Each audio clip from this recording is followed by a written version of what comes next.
कि 340 की जो कलम भारत के संविधान में है, क्या वजह है कि अब तक लागू नहीं हो पाई या पूर्ण तरीके से उस पर अमल नहीं हो पाया इतने सालों? कि 3-4% जो है गवर्न करती है पूरी सत्ता को, और बाकी कौन है 3-4%? ये 3-4% स्वर्ण जाति कहलाता है, जो हमारे वर्ण बना करके व्यवस्था बनाई गई, मनुवादी और सनातन लाने की बात कर रहे हैं कि ओबीसी को रिजर्वेशन मिलना चाहिए। ओबीसी तो कावड़ में व्यस्त है, ओबीसी हिंदू राष्ट्र चाहता है। देखिए, हमारे समाज की गलतियां हैं, और गलतियां हम कांवड़ या पूजा या आस्था में जो डूबे हैं, जिसकी वजह से हमें कमजोरी है, हम ये मानते हैं। कांग्रेस की लंबे समय तक के सरकार रही सर, केंद्र में अब तक के लागू हो जाना चाहिए था, अभी तक नहीं हो पाया। हमने अपने बड़े बुजुर्गों को, अपने जनप्रतिनिधियों को हमने प्यार दिया, आस्था दिया, विश्वास किया कि वो काम करेंगे। कांग्रेस ने भी वही किया जो आज सरकार कर रही है। उन सबको कांग्रेस ने भी दावा, कांग्रेस ने इसलिए दावा क्योंकि कांग्रेस को भी बनाने वाला, कांग्रेस को भी फाउंडेशन करने वाला वो ब्राह्मण लोग थे, और आज बीजेपी को भी बनाने वाले ब्राह्मण है। आज जो भारत के अंदर 5 राष्ट्रीय पार्टियां कहलाती है, जिसमें कांग्रेस भी है, बीजेपी भी है, कम्युनिस्ट पार्टी भी है, ये सब ब्राह्मणवादियों ने पैदा किया करके। मंडल कमीशन भी तो लागू नहीं हुआ। अरे क्यों होगा, जब वहाँ पे साजिश हो रहा है इसकी सरकार, जंतर मंतर पे गौतम बुद्ध का हुआ, वहाँ पे जो है वो बीटी एक्ट 1949 में 5 जो है ब्राह्मण और 4 भंते, और वो अपना अधिकार है। ऐसे ही इसी धरना पे कल समय भी कांग्रेस के हमारा पेंशन के लिए हुआ, ओबीसी सम्मेलन हुआ था इसी दिल्ली में, और ये ओबीसी सम्मेलन तालकटोरा स्टेडियम में हुआ था। राहुल गांधी का भाषण था, राहुल गांधी का भाषण काफी ज्यादा वायरल हुआ। उन्होंने कहा कि SC/ST की समस्या है वो आसानी से दिख जाती है, ओबीसी की नहीं दिख पाती। क्या वजह इसकी? देखिए, ये सब सियासत राजनीतिक है। राहुल गांधी जहां पपेट थे, पप्पू थे, अब अच्छा बोलने लगे। दिल्ली के जंतर मंतर पर लोगों से बातचीत करने का सिलसिला जारी है। शख्सियत जो हमारे साथ मौजूद है, उनसे जानेंगे कि आखिर उनका यहाँ पर आना, मतलब इस ओबीसी के 42% रिजर्वेशन को लेकर जो मांगे कही जा रही, जो आवाज उठ रही, इसको लेकर इनका शामिल होने के पीछे की वजह क्या है? सर, सबसे पहले परिचय नाम बताइए। जर्नलिस्ट महोदय, मैं डॉक्टर दुआ ह्यूमन राइट्स का इंटरनेशनल फेमस लीडर हूँ, मानवता पे काम करता हूँ। भारत के अंदर करीब सभी लोग जानते हैं, आज जंतर मंतर के ऐतिहासिक स्थल पर कांग्रेस का धरना प्रदर्शन, ओबीसी की मांग कि 1 विजन 1 हमारा वॉइस होनी चाहिए, और वी आर यूनाइट, हम सब मिलकर के काम करें। आंध्रा में जो उसका 2 हिस्सा हुआ, एक तेलंगाना हुआ, एक आंध्रा हुआ, वो एक स्पेशल स्टेटस की बात कर रहे थे राज का, तब भी मैंने साथ दिया, आंध्रा भवन में साथ दिया। यहाँ पे हमारे आंध्रा के जो रेड्डी साहब हैं, ये पुराने हमारे दोस्त हैं, इसमें और भी हैं, अजहरुद्दीन है, मुख्यमंत्री, काफी, हाँ, मुख्यमंत्री, ये सब दोस्त हैं। इन लोगों ने कहा, दुआ साहब आप हमें साथ दें। हमने कहा कि मानवीय मूल्यों पर जहाँ 64% आंध्रा के अंदर ओबीसी हैं, अभी तो हम 42% की मांग कर रहे हैं। तो मैंने कई बार कहा, बहुत सारे, कल आपका जो है हमारे स्पीकर हॉल में प्रोग्राम हुआ, जंतर मंतर पे हुआ, आपका 2 दिन चला, पेंशन की मांग हुआ, किसी की सुन नहीं रहे, सबको कहते देंगे करेंगे। तो हमने कहा सिर्फ आश्वासन चल रहा है। आश्वासन भारत के अंदर, चाहे वो नौजवानों को 2 करोड़ रोजगार की हो, चाहे 15 लाख की बात हो, चाहे खाना की बात हो, चाहे जो है वो पखाना की बात हो, शौचालय की बात हो। अब सोचिए ना, हमारे देश के प्रधानमंत्री कहते हैं कि अब हमने भारत में करोड़ों शौचालय बना दिया, अब मेरी बहू बेटी खेतों में और जमीन पे कहीं नहीं जाएगी। वही 450 लड़की, वही बीजेपी का जो है ट्रेनिंग करने के लिए गोरखपुर, जहां पे योगी जी मुख्यमंत्री, वहां पे उस स्कूल में एक बाथरूम नहीं, पानी नहीं, उनको बाहर जाना पड़ा, आवाज उठा। फिर राजस्थान में देखा कि स्कूल गिर गया, वहां पे 5 बच्चे मर गए, 40 घायल हो गए। ये सरकार की विधि है। आप पढ़ाने की बात करते हैं, आप कहते हैं कि मैं खाना फ्री दूंगा, आप कहते हैं पानी और बिजली फ्री दूंगा। आप हमारे ओबीसी को, आप हमारे भागीदारी कब दोगे? आपको जो मुख्य मुद्दा है देश का, जो देश तरक्की कर सकता है, विश्वगुरु बन सकता है, शिक्षा को फ्री कर दो, स्वास्थ्य को फ्री कर दो। नहीं करेंगे क्योंकि उसमें करोड़ों रुपया, अरबों रुपया का गेम हो रहा है, खेल हो रहा है। वो तो 1 नेशन 1 इलेक्शन चाहते हैं।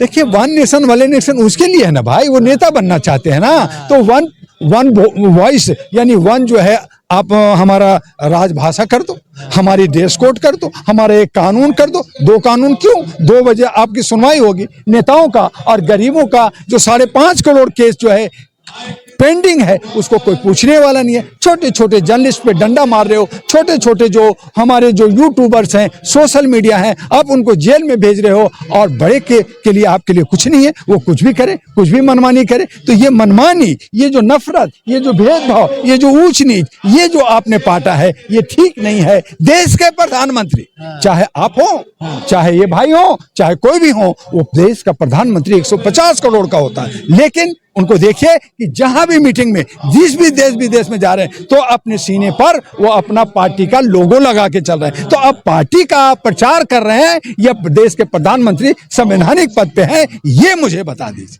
चलिए, ओबीसी के जो मुद्दे पर हम बात कर रहे हैं, ओबीसी हमारे जो है हाशिए पे है। आज ओबीसी हमारे आंध्रा में 64% है, जो 42% की ये मांग कर रहे हैं। और मैंने कहा कि फिर हम 42 ही क्यों लें, हम तो 90% हैं, हम बहुजन 90% हैं। आप हो 7%, 3%, आप 7%। मोदी जी तो खुद कहते हैं वो ओबीसी समाज से ले लो, बाकी मेरा 90 दे दो, लेकिन नहीं देते। मोदी जी खुद कहते हैं ना वो तो ओबीसी समाज। और रिजर्वेशन में सेंध मारा जाता है। यहाँ पे जो है क्रीम लेयर के हिसाब से और जो कॉलेजियम के हिसाब से वो अपने भाई भतीजा चाचा ताऊ को, जो आईएएस, मैं आईएएस किया, पढ़ा, ढिबरी लालटेन में पढ़ा, खूब पढ़ा, आंखें बन गया, दिमाग थक गया और अच्छे नंबर नहीं आए तो गुस्से में आकर के छोड़ा। लेकिन आज जो है आप लोकसभा के अध्यक्ष के बेटी को बिना आईएएस किए आप आईएएस पास करा देते हैं। आप जो है एक को, जिसको एडमिशन होता है, हम लोग जेएनयू में पढ़े, वहाँ कंपटीशन देना पड़ता है, टेस्ट होता है, आपने बिना टेस्ट का जेएनयू में एडमिशन करा दिया। तो ये क्या हो रहा है देश के अंदर? तो हमारे जो ओबीसी का हिस्सा है, कहना यह है कि जो ओबीसी का हिस्सा है वो हमें दे दो, हमें भागीदारी, हिस्सेदारी। ये इतना इंतजार, आज लाखों करोड़ों नौकरियां पड़ी है।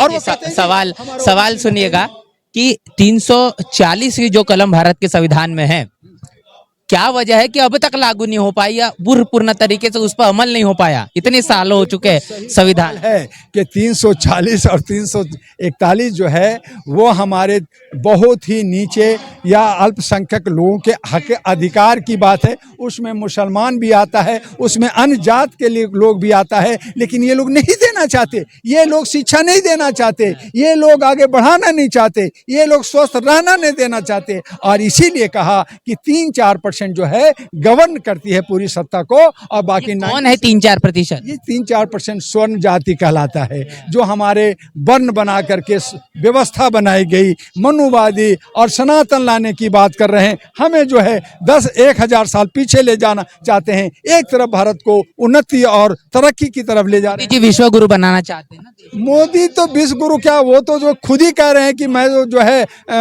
भीष्म पितामह का और जो है उनका सबका मैं भगवान का मैं अवतार हूं। तो विश्व गुरु भगवान के अवतार है भैया, वो भगवान है।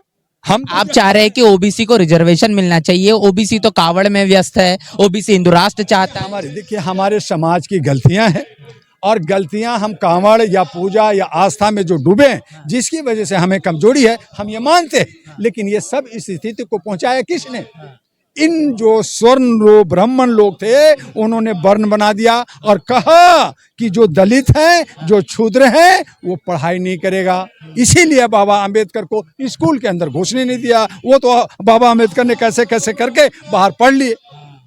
जैसे द्रोणाचार्य ने एकलव्य को बेचारा कहा, नहीं तू क्षुद्र है, जंगली है, तेरे को मैं धनुषधारी नहीं सिखाऊंगा। वो बेचारा छुप छुप के धनुष सीख लिया, और जब सीख लिया तो कहा कि तू भाई इतना धनुषधारी कैसे सीखा? तो उन्होंने कहा, गुरुजी हमने तो आपको गुरु मान करके और ये धनुषधारी सीख लिया। तो कहा गुरु दक्षिणा दो, तो उसका अंगूठा कटवा लिया। तो आज हमारे समाज को, ओबीसी को, सबको अशिक्षित रख के, कमजोर रख करके, लॉलीपॉप दे के, कुछ चावल दे करके, कुछ जो है खाना दे करके, कुछ बिजली पानी फ्री दे करके, ये लोक लुभावना करके हमें ठग रहे हैं। और हम अपने हक अधिकार को नहीं समझ पा रहे, हम नहीं ले पा रहे। लेकिन यही ओबीसी, यही तमाम लोग जिस दिन एक दिख हो जाएंगे, लामबद्ध हो जाएंगे, इनको भागना पड़ेगा, इनको खदेड़ करके मारेंगे। हम हक नहीं, हम हक छीन लेंगे।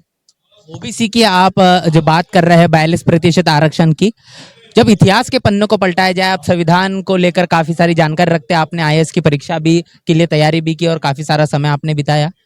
कांग्रेस की लंबे समय तक के सरकार रही सर, केंद्र में अब तक के लागू हो जाना चाहिए था, अभी तक नहीं हो पाया। हमने अपने बड़े बुजुर्गों को, अपने जनप्रतिनिधियों को हमने प्यार दिया, आस्था दिया, विश्वास किया कि वो काम करेंगे। कांग्रेस ने भी वही किया जो आज सरकार कर रही है। उन लोगों ने भी खूब लूटा, उन लोगों ने भी खूब बांटा और हमें आरक्षण में दे दिया। हमारे संविधान के अंदर था कि सबको आत्मनिर्भर बना दिया जाएगा, आगे बढ़ जाएगा। बाबा अंबेडकर ने ये संविधान में आर्टिकल 13, 14 और धार्मिक स्थान पे उन्होंने 26, 27, 28 और 32 ये आर्टिकल है। हमें बोलने की अधिकार 19 है, हमें जीने की आज़ादी का आर्टिकल 21 है। लेकिन ये सब को कांग्रेस ने भी दावा, कांग्रेस ने इसलिए दावा क्योंकि कांग्रेस को भी बनाने वाला, कांग्रेस को भी फाउंडेशन करने वाला वो ब्राह्मण लोग थे और आज बीजेपी को भी बनाने वाले ब्राह्मण है। आज जो भारत के अंदर 5 राष्ट्रीय पार्टियां कहलाती है, जिसमें कांग्रेस भी है, बीजेपी भी है, कम्युनिस्ट पार्टी भी है, ये सब ब्राह्मणवादियों ने पैदा किया। और जितने भी बहुसंख्यक 90% है वो छोटी छोटी पार्टियां बना करके, मंडल कमीशन भी तो लागू नहीं हुआ। अरे क्यों होगा, जब वहां पे साजिश हो रहा है। इसकी सरकार इसी जंतर मंतर पे गौतम बुद्ध का हुआ, वहां पे जो है वो बीटी एक्ट 1949 में 5 जो है ब्राह्मण और 4 भंते, और वो अपना अधिकार है। ऐसे ही इसी धरना पे कल समय भी कांग्रेस के हमारा पेंशन के लिए हुआ, हमारा कैप्टन ब्रिगेडियर अपना पैसा मांग रहा है, मेरा दे दो ईपीएस पैसा दे दो, तब वो कहते हैं दे देंगे, 7,500 देंगे, आपको मेडिकल फैसिलिटी देंगे, दे रहे हैं ठेंगा, कुछ नहीं दे रहे हैं। तो अपना पैसा जब हम नहीं ले सकते तो बाकी हक अधिकार, बाकी आरक्षण और बाकी भागीदारी कहाँ से मिलेगा? तो ये मनमानी है और ये गुंडागर्दी है, ये तानाशाही है, ये अनार्किस्ट है। और इसीलिए कहा कि हमें सकारात्मक सोच के साथ आगे बढ़ना होगा। और ये सब, जैसा कि एक भाई ने कहा कि जब बीवी को नहीं संभाल सका तो देश को क्या संभालेगा, ऐसे ही ये सारे लोग हैं। आज जो हम आज उत्तर प्रदेश के योगी को करें, योगी बुलडोजर बाबा, वो भी गुंडा बदमाश पहले था, वो भी जो है जाके मंदिर में शरण लेके पूजा पाठ कर रहा था, इसी पार्लियामेंट में रोया था, इसी आजमगढ़ में रोया था। आज वो कहता है मैं मुख्यमंत्री से प्रधानमंत्री बनना चाहता हूं। तो ये देश का दुर्भाग्य है कि ऐसे ऐसे गंदे लोग हमारे देश के अंदर आएंगे और देश को बर्बाद करेंगे। जरूरत आन पड़ा है कि 65 करोड़ युवा युवती हैं जो पढ़े लिखे हैं, जो पढ़ रहे हैं, उनको आगे आना चाहिए। उसमें 543 और 272 लाएं और अपना सरकार बनाएं। आज भी ये सरकार गिर सकती है 1 मिनट में। कि ये कैसे? तो आज भी पार्लियामेंट के अंदर 295 शेड्यूल कास्ट ओबीसी और मुस्लिम अल्पसंख्यक के सांसद हैं जो चमचागिरी कर रहे हैं, जो उनका तलवा चाट रहे हैं। अगर आवाज नहीं उठा, अगर इस्तीफा दे दें, आज संसद में बहस चल रही है, आज खड़ा होकर कहें मैं इस सरकार का विरोध करता हूं, सरकार 1 सेकंड के अंदर गिर जाएगी और मोदी फुर्र हो जाएगा। सर एक अभी ओबीसी सम्मेलन हुआ था इसी दिल्ली में, और ये ओबीसी सम्मेलन तालकटोरा स्टेडियम में हुआ था। राहुल गांधी का भाषण था, राहुल गांधी का भाषण काफी ज्यादा वायरल हुआ। उन्होंने कहा कि एससी एसटी की समस्या है वो आसानी से दिख जाती है, ओबीसी की नहीं दिख पाती, क्या वजह इसकी? देखिए ये सब सियासत राजनीतिक है। राहुल गांधी जहां पपेट थे, पप्पू थे, अब अच्छा बोलने लगे, अच्छा बोलने लगे हैं। मैं संविधान बचाऊंगा, मैं ओबीसी का हक दिलाऊंगा, मैं एससी का हक दिलाऊंगा, मैं पासमानदा का हक दिलाऊंगा। वर्गीकरण पर तो नहीं बोले सर, सब कुछ है वर्गीकरण। वो तालकटोरा में हुआ, आपका कंस्टिट्यूशन क्लब में कहीं हुआ, कल परसों भी हुआ, आज भी ओबीसी की आवाज जंतर मंतर पे उठे। तो ये ओबीसी, एससी, एसटी, दलित, पिछड़ा, ये सब अलग अलग जो मांग कर रहे हैं, वो ये एक बिखराव है और कहीं ना कहीं ये सत्ता पक्ष की भी साजिश है। हम एका नहीं हो रहे और एका नहीं होने की वजह से आज हमारे सामने बिहार का विधानसभा है जहां पे 47 पार्टियां ताल ठोक रही है। सब वोट काटेगी, सब वोट काटेगी। तो उस हालत में क्या होगा? चुनाव के पहले ओबीसी का मुद्दा हमेशा सत्ता में आ जाएंगे और फिर आप चीखते रहिए, मुद्दा बनाते रहिए, मिलना कुछ नहीं है तो धाक का 3 पात हो जाएगा। इसलिए कहा कि जब तक एका नहीं बनाओगे, अभी इसी जंतर पर एक कोने में 10-15 लोग हमारे लोकतांत्रिक के साथी लोग जो है, पंकज है और सिन्हा साहब हमारे अच्छे दोस्त हैं, ये सब धरना दे, हमका क्या होगा जब हर पार्टी एक एक बंदा निकाल के 1-1 करोड़ रुपया निकाल के 543 खड़ा करो, 543 करोड़ आपके पास होगा और फिर इन तमाम लोगों को ऐसा रंग बना दो कि ये जो है कॉर्पोरेट पार्टियां, ये जो पारिवारिक पार्टियां हैं, इसको सबको धाराशाही कर दो और एक नया विकल्प बनाओ और नए नौजवानों के साथ लाओ ना। लेकिन नहीं, मैं सरकार बनाऊंगा, मैं 543 चुनाव नजदीक आता है तभी ओबीसी का मुद्दा को जीते। तो ओबीसी का मुद्दा चुनाव के वक्त में ही होता है, चूंकि बिहार का चुनाव है, बिहार के चुनाव, तेलंगाना में भी स्थानीय स्वराज्य संस्था वाला है, तेलंगाना में स्थानीय चुनाव है, तो इसलिए ये सब चुनाव के वक्त में जो है उछल कूद करते हैं, बाद में सबको रेवड़ी मिल जाता है, सब अपनी अपनी जगह पे फिट हो जाते हैं, बात गई, बात आई और गई और जनता बेवकूफ बन जाती है। लेकिन अब जनता को जो जन जागरण करना होगा, उसको जन क्रांति लाना होगा, उसको एका बनना होगा और उनको एक समूह, एक मुट्ठी बन करके ये तमाम जो लोलीपॉप करने वाले, लोमड़ी टाइप के या जयचंद टाइप के या चोर उचक्के टाइप के या हमें गलत बहकाने वाले लोग हैं, उसको सबक सिखाना होगा। तभी हमारा लोकतंत्र बचेगा और तभी हमारा संविधान बचेगा। संविधान और लोकतंत्र अगर नहीं बचेगा तो भारत का बेड़ा गर्क हो जाएगा। तमाम चीजें हमने समझी है। पूरी बातचीत को लेकर आपकी राय, आपकी प्रतिक्रिया लिखकर कमेंट बॉक्स में जरूर बताएं। बने नेशनल चौपाल के साथ, मैं हूं पराग महेंद्र, आप देख रहे हैं नेशनल चौपाल, जंतर मंतर दिल्ली। बहुजन समाज की हर खबर पाने के लिए चैनल को सब्सक्राइब करें, लाइक करें, शेयर करें। नेशनल चौपाल को बचाने के लिए ज्वाइन बटन क्लिक करके चैनल की सदस्यता लें और चैनल को आर्थिक मदद करें।